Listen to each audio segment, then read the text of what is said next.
one. We're done.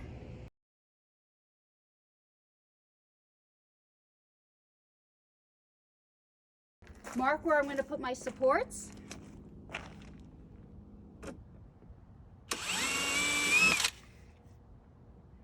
Just be careful. When you're putting the pilot holes, just be very careful not to go all the way through. You don't want to puncture the outside. And anytime you make a hole in the shelter, because it's a foam insulation, I like to seal everything. So I dip it in my marine sealer and then screw into the hole, the pilot hole I just made. And this will hold nicely and seal. I find it much easier to place the screw in the support and then dip. Otherwise it's a little messy to handle. If you notice, we've already placed our screws, our marine screws for the flaps. Put the divider in place. And this unit is ready for the next step. With that big hole saw, it leaves the foam insulation exposed. So now I'm going to take my Pheno-Seal.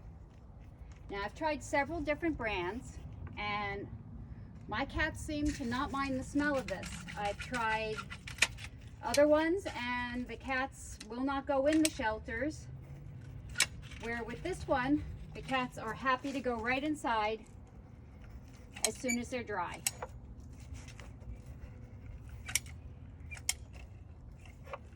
Foam all the way around.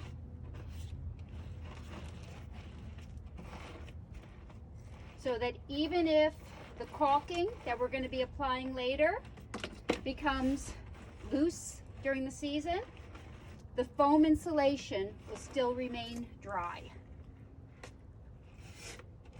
Water is our enemy when it comes to these projects.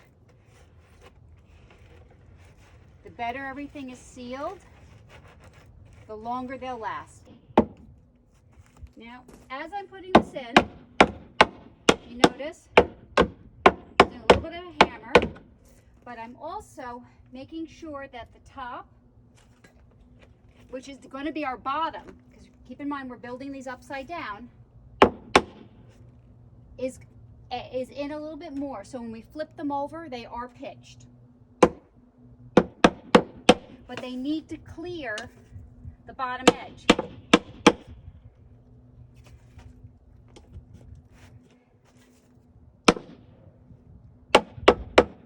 Okay, so if you see, we have a little bit more coming out here, and it's when we flip it over, it will be pitched.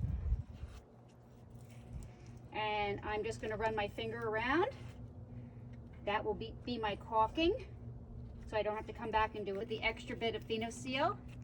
And I use a little tool here just to get in by the handle where it's a little bit harder for my finger to reach.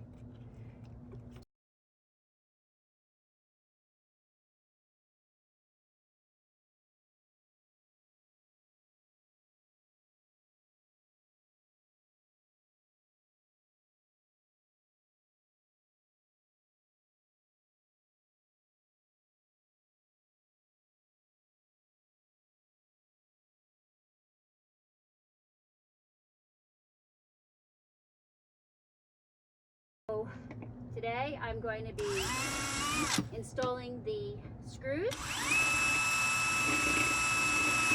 the holes, and the dividers.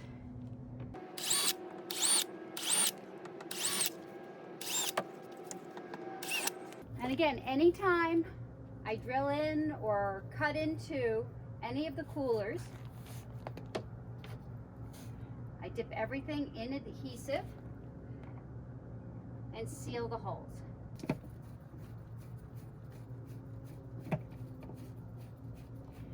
Now I screw everything in by hand because I found an electric screwdriver, because it is foam core, can be a little bit too rough and actually can damage so that the screws will pull out later.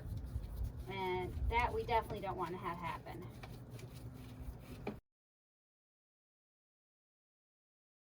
A lot of shelters fail is from moisture. Anytime you have water in the foam core, they're going to rot. So we really want to make sure that everything is done where the least amount of possibility of the foam becoming wet. So I really can't even stress enough how important this step is. See? And once this dries, that foam core is going to be watertight.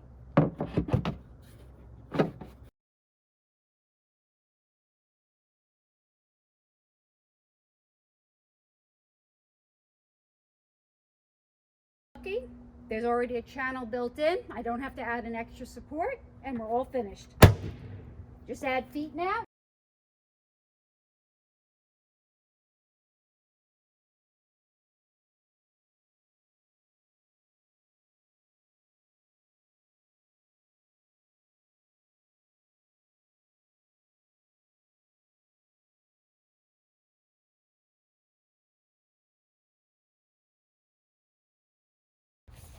And this one's ready to go.